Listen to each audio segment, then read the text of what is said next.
Journalist TV news కి స్వాగతం.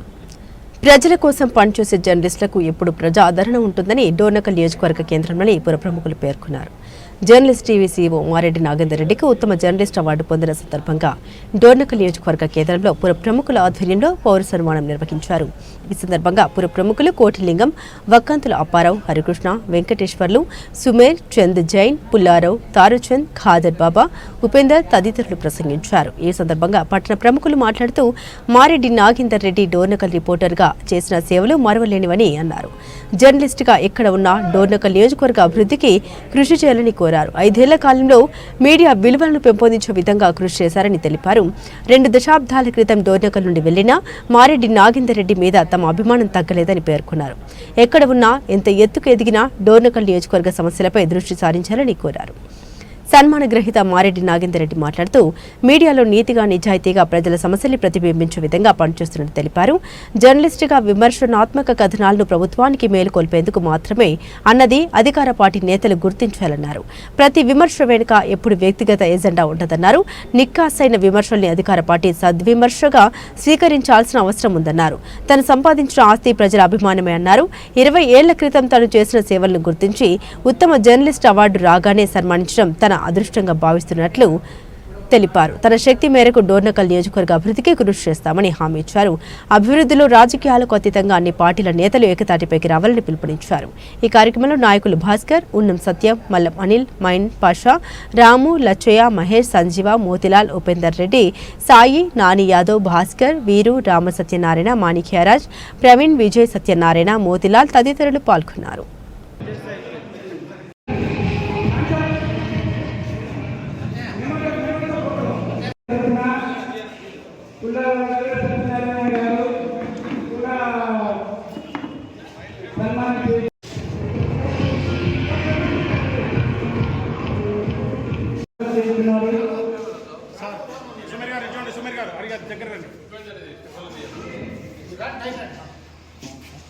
Okay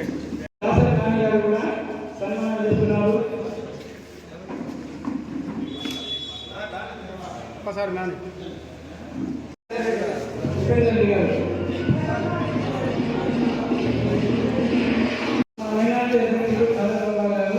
కూడా సన్మానం చేస్తున్నారు.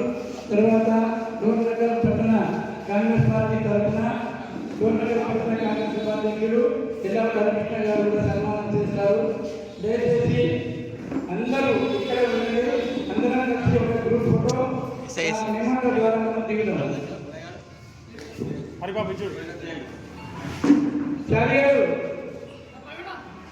నిక్కచ్చిగా నిస్సందేహంగా ధైర్యంగా ముందుకు పోయేటువంటి నా అభిమాని వారిని సన్మానం చేసి నాకు వేరే కార్యక్రమం కాబట్టి క్షమించండి, అందరూ మన్నించండి. నాకు సేవలు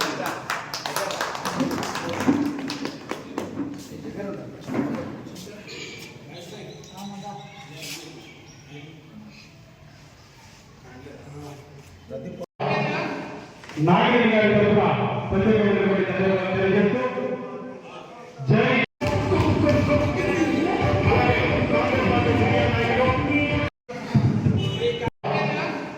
నాగేంద్ర గారి తరఫున ప్రత్యేకమైనటువంటి ధన్యవాదాలు తెలియజేస్తూ జై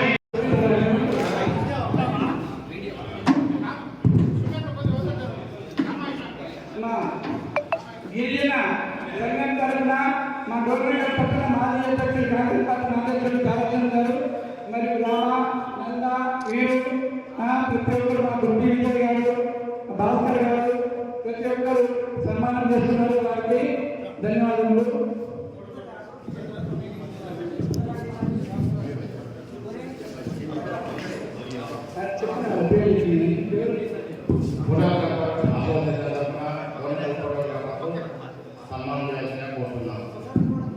డోర్నకల్ ఫోటోగ్రాఫర్స్ త్వరగా రండి.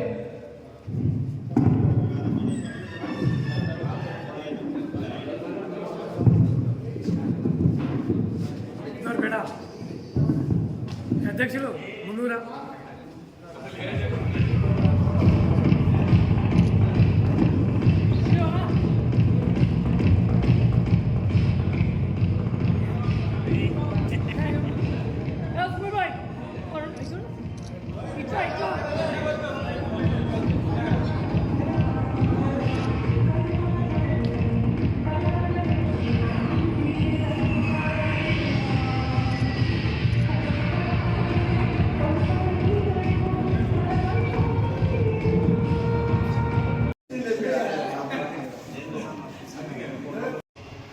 మారెడ్డి నాగిరెడ్డి గారి సన్మాన సభకు అధ్యక్షత వహిస్తున్న రోడ్లపల్లి కాంగ్రెస్ టౌన్ కాంగ్రెస్ పార్టీ అధ్యక్షులు శ్రీ సుబిత్ చంద్రయ్య గారికి, గౌరవనీయులు శ్రీ మారెడ్డి నాగిరెడ్డి గారికి, మార్కెట్ మహబూబాద్ మార్కెట్ డైరెక్టర్ అన్నగారు ఎస్ వెంకటేశ్వర గారికి, అట్లాగే వేదిక మీద ఉన్న హరికృష్ణ గారికి, ప్రముఖ ఫోటోగ్రాఫర్ కుమారావు గారికి,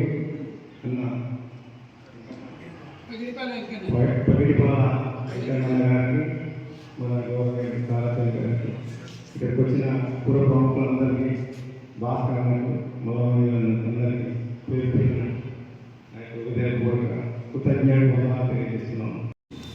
మన ఖమ్మంకి CEO గారైన ఉత్తమ జర్నలిస్టుగా అవార్డు సందర్భంగా మా గవర్నమెంట్ మైనార్టీ అధ్యక్షుడు కాలబాబు నాగేంద్ర గారిని గురించి మాట్లాడతారు. పేరులోనే మన అనుంది, అటువంటి మారుతి మన అందరూ కాబట్టి మేము ఇది రాజకీయ పరంగా కాకుండా పార్టీలకు అతీతంగా డోర్నగర్ ప్రముఖుల ఆధ్వర్యంలో ఈ సత్కార కార్యక్రమం చేద్దాం. ఇందులో రాజకీయం ఏం లేదు, ఒక పార్టీతో కాదు, అందరికీ ఆహ్వానం చేసిన దీంట్లో అందరూ కాబట్టి ఇప్పుడు మనం వారికి డోర్నగర్ పుర ప్రముఖుల ఆధ్వర్యంలో ఇక్కడ ఉన్న వాళ్ళందరం స్టేజ్ మీదకైనా లేకపోతే కిందైనా ఆయన వెనుక అందరం నిలబడి ఒక మెమోటో డోర్నగర్ పుర ప్రముఖుల ఆధ్వర్యంలో ఆయనకి మెమోటో ఇచ్చి పూలమాల కాబట్టి అందరం కలిసి దర్శనం చేద్దామని నా యొక్క కోరిక. ప్రముఖ స్థానం సంపాదించి ఈరోజు విజయవాడ తుమ్మలపల్లి కళాక్షేత్రంలో జస్టిస్ 48వ జస్టిస్ ఎన్వి రమణ గారి చేతుల మీదుగా ఉత్తమ జర్నలిస్ట్ అవార్డు పొంది ఈరోజు మన ముందు డోర్నగర్కి వచ్చారు. వారికి మనం అందరం ఈరోజు ఘనస్వాగతం పలికినాం. వారికి ఖర్చులు సన్మానం చేయాలనే ఉద్దేశంతో ఇవాళ మనం ఇక్కడ ఈ కార్యక్రమం పెట్టినాం. వారు మనకి ఎల్లప్పుడూ అందుబాటులో ఉండే వ్యక్తి. అలాంటి వ్యక్తి ఇంకా అభివృద్ధి బాటలో ఉండాలని నేను కోరుతున్నాను. ఈ కార్యక్రమానికి విచ్చేసిన డోర్నగర్ పుర ప్రముఖుల అందరికీ నమస్కారాలు. ఈరోజు మన వద్ద మన డోర్నగర్ పట్టణంలో ఇంతకుముందు ఈనాడు పేపర్కి విలేకరిగా పనిచేసిన మన మిత్రుడు మారెడ్డి నాగిరెడ్డి గారికి స్వగ్రామం సంగీత మన డోర్నగర్ మండలం. ఆయన ఇక్కడ ఎన్నో సంవత్సరాలు ఈనాడు ప్రతి ఒక్కరికి తెలుసు, ఎందుకంటే సోషల్ మీడియా వచ్చిన కాంచి చాలా మంది విలేకరులలో కూడా నేనే పనిచేసిన విలేకరులు కూడా ఒక ఆర్టికల్ రాస్తే ఒక వ్యక్తి ఆర్టికల్ చదివినప్పుడు ఆర్టికల్ దమ్ముండా మనసు కరిగిపోవాలి. అటువంటి ఆర్టికల్ ఉండేది గతంలో. ఇప్పుడు వాటర్ వచ్చింది పైకి కిందికి పైకి ఆర్టికల్ ఏం జరుగుతుందంటే మనిషి ఆర్టికల్ చదవగానే సమాజం ఇది ఈ సమాజం జరుగుతుందనేది జర్నలిస్ట్. అందరు జర్నలిస్ట్ అంటే అందరు జర్నలిస్టే, కానీ దాంట్లో కూడా జెన్యున్ ఉండే కొన్ని ఉంటాయి, జెన్యున్ లేని కొన్ని ఉంటాయి. ఇప్పుడు సైకిల్ ట్యూబ్ కానీ లారీ ట్యూబ్ కానీ చాలా ట్యూబ్లు వచ్చినాయి. ఈ ట్యూబులు కాకుండా పత్రికలు విత్ రాయడం చదవడం తోటి వచ్చే జ్ఞానం మనం వినడం వల్ల కాదు. ఎందుకంటే టీవీలో కూడా చాలా సీరియల్ వస్తా ఉంటాయి. ఆ సీరియల్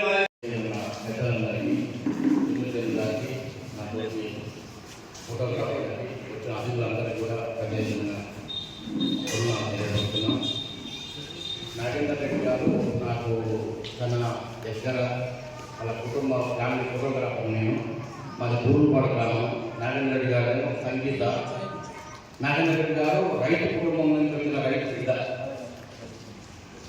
నిజాన్ని నిర్భయంగా రాసిన శక్తి మన డోర్నకల్లో ఒక సూర్యం ఉంది. ఒక మదాన్ గారికి, ఒక ప్రభాకర్ గారికి, ఒక నాగేంద్ర రెడ్డి గారికి. అది రాయాలంటే ఒక ధైర్యం ఉండాలి, ఒక తెగింపు ఉండాలి.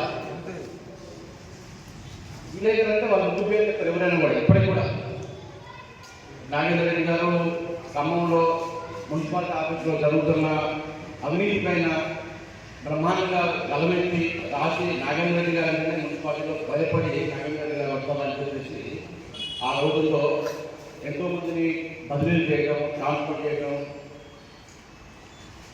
నిర్భయ రాజులు కాబట్టి ఆ విధంగా సక్రమంగా జరిగి అలా ఒక మంచి ఒక నిజమైన పరిపాలన సాగుతున్నారు.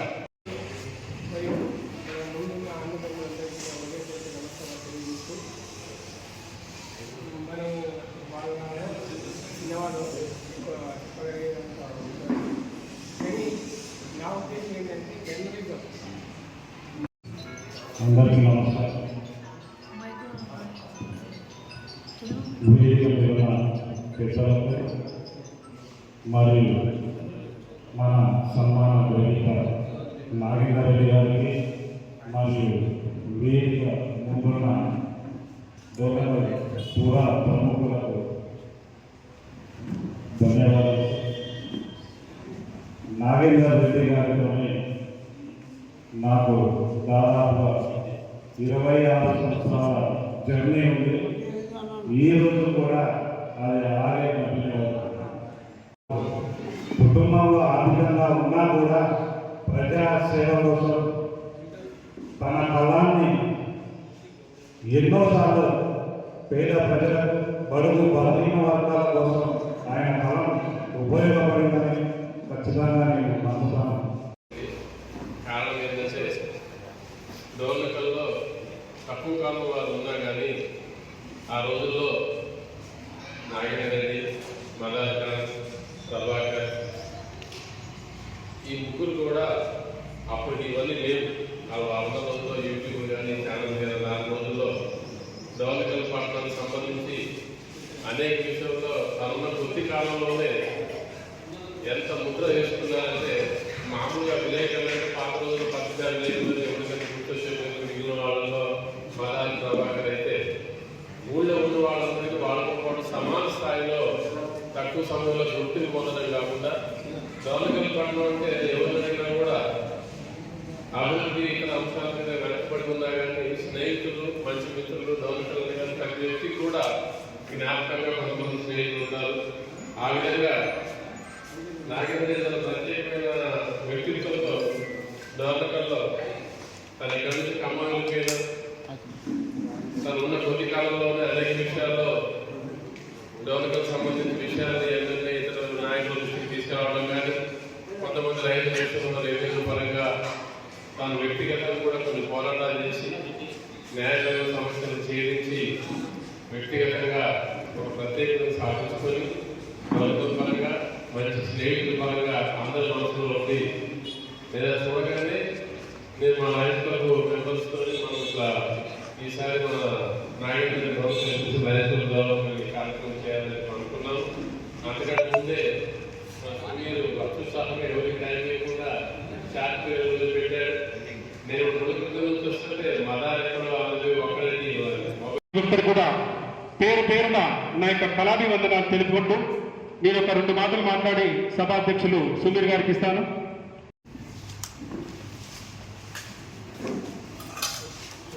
డోర్నకల్ పురప్రముఖులకు నా సన్మానానికి వచ్చిన ప్రతి ఒక్కరికి పేరున ధన్యవాదాలు తెలుపుతాను.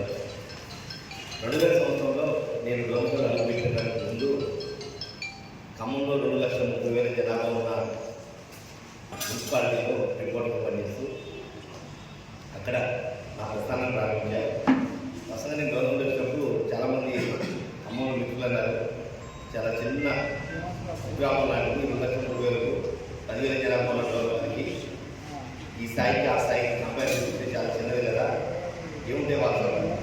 కానీ 2000 సంవత్సరంలో నేను అడుగుపెట్టిన రోజు ఉన్న పోలీస్ ఆఫీసర్ కావచ్చు లేదా పోలీస్ జర్నలిస్ట్ కావచ్చు వివిధ రాజకీయ పార్టీల నేతలకు జర్నలిజం అనేది ఎలా ఉంటుంది, జర్నలిస్ట్ అంటే ఎంత దమ్ము ఉంటుంది, ఎలా వార్తలు రాయగలుగుతారు, ఎవరిని ఎలా నియంత్రించగలుగుతారు అనేది నాకున్న అనుభవం ప్రకారం, ఖమ్మంలోని ఈనాడులో పనిచేసిన అనుభవం ప్రకారం 5 ఏళ్ల పాటు డోనకల్ ఈనాడుగా పనిచేశాను. ఈ 5 ఏళ్ళు కూడా నాకు దరిదాపులలో అనుభూతి కానీ, నేను పుట్టింది ఎక్కడో పెరిగింది ఎక్కడో అన్నది కానీ డోనకల్ మండలంతో నాకు చాలా అనుభవం ఏర్పడింది. ప్రతి ఒక్కరు చిన్న అంటే డోనకల్ అంటే మొత్తం 6 కిలోమీటర్లు కూడా డిస్టెన్స్ లేదు. గొల్లగోదావరి వెళ్ళినప్పుడు రైల్వే స్టేషన్కి నడుచుకుంటూ పోయినా, బండి పోయినా 5-10 నిమిషాలు మన ఇంటికి వచ్చే దూరం. కానీ డోనకల్ అనిపించినప్పుడు నిజంగా మా సొంత గ్రామంలో పుట్టి పెరిగి అనుబంధం పెట్టుకుంటే ఎలా ఉంటుందో, కూరగాయల అమ్మేటోళ్ళ దగ్గర నుంచి, పండ్ల అమ్మేటోళ్ళ దగ్గర నుంచి, చాయ్ పొడి దగ్గర నుంచి, చెప్పులు కుట్టే వాళ్ళ వరకు కూడా కొత్తలతోటి ఆ అటాచ్మెంట్ అనేది బాగా కొనసాగించి 5 ఏళ్ల పాటు నన్ను సొంత బిడ్డలాగానే డోనకల్ ప్రజలు ఆలోచించారు. కానీ ఖమ్మం నుంచి డోనకల్ వచ్చిన తర్వాత డోనకల్ ఎటు చూసినా సమస్యలు కనబడుతున్నాయి. స్పందించే ఏదైతే కొంతమంది వ్యక్తులు ఉన్నారో కొద్దిమంది కనపడుతున్నారు తప్ప ఎవరికి వాళ్ళు మనకెందుకులే, మన పని మనం చేసుకునే పోయి అధికారులు వచ్చి Warangal Dornakal train to train ఎక్కడ దిగడం. దాంతో నేను కూడా కొట్టాలి అనుకున్నాను. 30-40 రూపాయలు జీతాలు తీసుకుంటూ ఉదయం కృష్ణా రావడం పెట్టి, సాయంత్రం మళ్ళీ కృష్ణా పోవడం పెట్టి, మీరు 4-5 గంటలకు పూర్తి చేసినట్టు. ప్రధానంగా నేను దృష్టి పెట్టింది ఎడ్యుకేషన్ డిపార్ట్మెంట్. నిజంగా ఇప్పుడున్న రిటైర్డ్ టీచర్లు కావచ్చు, లేదా ఇప్పుడు మధ్యలో 15 సంవత్సరాలు సర్వీస్ ఉన్న వాళ్ళందరికీ ఉదయం 8 గంటల 4 నిమిషాలు స్కూల్ స్టార్ట్ అయ్యేటంటే నేను 8:30కే తండాలలో స్కూల్ ముందు నిలబడుతుంది. వాళ్ళు టైంకి వస్తారా రారా అంటే బేసిక్గా ఎడ్యుకేషన్ అనేది స్ట్రెంత్ అవుతుంది. తండాలలో కానీ మారుమూల గ్రామాలలో పిల్లలకు ఒక ఎడ్యుకేషన్ డెవలప్మెంట్ అయితే ఆ గ్రామంలో డెవలప్మెంట్ ఒక కాన్సెప్ట్ తోటి కేవలం ఎడ్యుకేషన్ మీదనే దృష్టి పెట్టి చాలా స్కూళ్ళల్లో టైం పంచువాటి ఎలా ఉంటుంది అనేది కూడా కొంతవరకు నేర్పించగలిగే కొంతమంది టీచర్లు కూడా నా వల్ల ఇబ్బంది పడ్డారు, బాధపడ్డారు, గొడవ పెట్టుకున్నారు. మా పేర్లు ఎందుకు రాయారు, మా ప్రోటోకాల్ ఎలా ఏంటంటే పేరు రాయాలంటే పేరు ముందు హోదా రాయాలంటారు డోనకల్ లీడర్. కానీ మీ హోదా పేరు రాస్తే పేపర్ మొత్తం అదే కొద్ది వార్త అని చెప్పేసి నేను 2000 సంవత్సరం నుంచి వాళ్ళతో ఫైట్ చేసుకొని ఎవరో 4-5 పేర్లే రాస్తే మీరు ఎవరికైనా కంప్లైంట్ చేసుకుంది. డైరెక్ట్ మా చైర్మన్ రామజీరావు గారు కంప్లైంట్ చేసి నాకు ఇచ్చిన నష్టం లేదంటూ చాలామందితో గొడవలు పెట్టుకున్నా. కానీ అదే సందర్భంలో అదే లీడర్లు మళ్ళీ నా మంచి చెడు ఏదైతే ఉందో వాళ్ళ ఎదుగుదలకు నా సహాయ సహకారాలు ఇస్తున్నారు. మొత్తం మీరు చూసుకుంటే కొన్ని కార్యక్రమాలు డోనకల్లో నేను 5 ఏళ్ల పాటు పనిచేసినా కూడా ఒక 20 ఏళ్ళ పనిచేసిన అనుభవం మాత్రం నాకు వచ్చింది.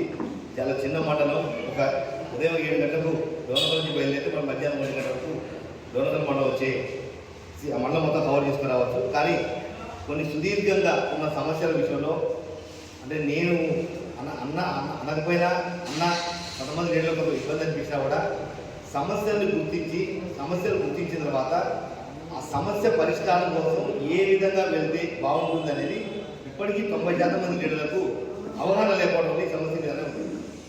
ఇప్పుడు అపరాధం చెప్పినట్టుగా బైపాస్ రోడ్ అలా పోతుంది అంటే ఏదైతే విప్పున్నారో మా స్థానిక ఎంపీ గారు ఉన్నారో మీరు ఈఎన్సీకి అలవాటు లేదు, హైదరాబాద్ ఫోన్ చేస్తే ఇక్కడ నుంచి ఈఎన్సీ పోవడానికి ఈఎన్సీ ఎవరో తెలియదు, సబ్జెక్ట్ ఏదో తెలియదు, టెక్నికల్ ఇష్యూ ఏదో తెలియదు. ఏం చేస్తే బాగుంటుందంటే సంబంధిత లీడర్లు దాని మీద కొంచెం అవగాహన పెట్టుకొని ఎమ్మెల్యే గారికి వివరించి అధికారులను ఒప్పించి లాభం ఏంటి నష్టం ఏంటి ఒక క్లారిటీ ఇవ్వగలిగితే కొన్ని అభివృద్ధి పనులు ఈజీగా జరుగుతాయి. చాలామంది నేను చూస్తున్న డోనకల్ మండలంలో చాలా విలేజ్లలో లీడర్లు అంతా మాట్లాడినప్పుడు అన్న మా సమస్య ఏంటంటే సమస్య మీకు మీరు పరిష్కరించుకుంటే తప్ప ఏ ఎమ్మెల్యే వస్తుందో ఏ మంత్రి వస్తుందో సాధ్యం కాదు. మీకు మీరుగా ఆ సబ్జెక్ట్ మీద అవగాహన పెంచుకొని సంబంధిత ఆఫీసర్ ఎవరు ఉన్నారో ఆఫీసర్ దగ్గరికి వెళ్ళి 1-4 సార్లు తిరిగి ఆఫీసర్ మాట వెళ్ళకపోతే అప్పుడు మీ ఎమ్మెల్యే దగ్గరికి కూడా కానీ ప్రతి చిన్న పనికి ఎమ్మెల్యే దగ్గరికి పోయి సార్ ఈ పని సార్ అంటే అది చిన్న 100 రూపాయలతో అయ్యే పని కూడా ఎమ్మెల్యే దగ్గరికి పోవాలని కూడా ఆయన కూడా ఏదప్ప రోజు వచ్చిన వాళ్ళు నాకంటే ఇదే పనులని నెగ్లెక్ట్ చేసి అప్పుడు దాంట్లో ఏదైనా మంచి విలువైన పని ఉంటే అది జరిగే అవకాశం ఉంటుంది. అప్పుడు ముందు ఏదైనా సమస్య ఉంటే ఆ సమస్య మీద పూర్తి స్థాయిలో నాయకులు అంటే నేపథ్యంలో అసలు ఏంటి డోనకల్ పరిస్థితి, ఇంత రైల్వే జంక్షన్ 100 మందికి 1000 మందికి ఉపాధి చూపించిన ఈ ప్రాంతం మీద అవుతుందని చెప్పి ఒక ఆలోచనతోటి ఫస్ట్ నా కాన్సన్ట్రేషన్ మొత్తం ఓటింగ్ దాని కూడా గుర్తున్నది. అప్పారావు గారు కూడా అప్పుడు లైన్ స్టెప్ తరఫు కొద్దిగా యాక్టివ్గా ఉన్నారు. కొంతమంది ఫిల్టర్ పెట్టి విషయంలో నేను ఆ రోజు అడుగు పెట్టినప్పుడు ఇదే అలాంటి ఎమ్మెల్యే డిఎస్ రెడ్డి గారు బాగుంది ఎవరి వల్ల కాదు, ఇది మూలపడ్డదే, ఇంకేమైనా కొత్తది పెట్టి బాగుంటుందంటే నాకున్న ఖమ్మంలో ఉన్న పరిచయాలు, అక్కడ ఉన్న కమిషనర్ గారు నాకు సపోర్ట్ చేసి అక్కడున్న టెక్నీషియన్స్ తీసుకొచ్చి ఫిల్టర్ బెడ్ రన్నింగ్లో తీసుకొచ్చి ఫస్ట్ నేను డోర్నకల్లో సక్సెస్ఫుల్గా చేసి ఏదైతుందంటే కేవలం ఫిల్టర్ బెడ్ రన్నింగ్లోకి తీసుకున్నాను. అసలు నేనున్న ఐదేళ్ళు మాత్రం ఎడ్యుకేషన్ డిపార్ట్మెంట్ కానీ టీచర్లు కానీ అప్పుడున్న ఎన్జిఓలు కానీ లేదా ఎంఆర్పీ కూడా టైప్ పడిపోవడం దగ్గరగా జరుగుతుంది. ఆ తర్వాత దొరకలు వెళ్ళినప్పుడు అప్పుడు కోటింగ్ గారు టీడీపీ నాయకులుగా కొనసాగుతున్నారు. గొలబదాలు మా ఇండియా రాజకీయంగా ఒకరిద్దరు పెత్తనాలు ఉన్నప్పుడు మిగతా వాళ్ళందరూ కూడా వాళ్ళ అనుచరులుగానే ఉన్నారు తప్ప ఎవరు కూడా ఆ స్థాయిలో పెరిగే పరిస్థితి లేకుండా అయిపోయింది. చాలామంది ఇప్పుడు ఎవరి వాళ్ళు మనస్సాక్షి పెంచుకుంటే ఆ రోజున్న లీడర్షిప్ ప్రస్తుతం లీడర్షిప్ ఒకసారి గుర్తు చేస్తుంటే మాత్రం ఆ రోజుకి తేడా కనపడుతుంది.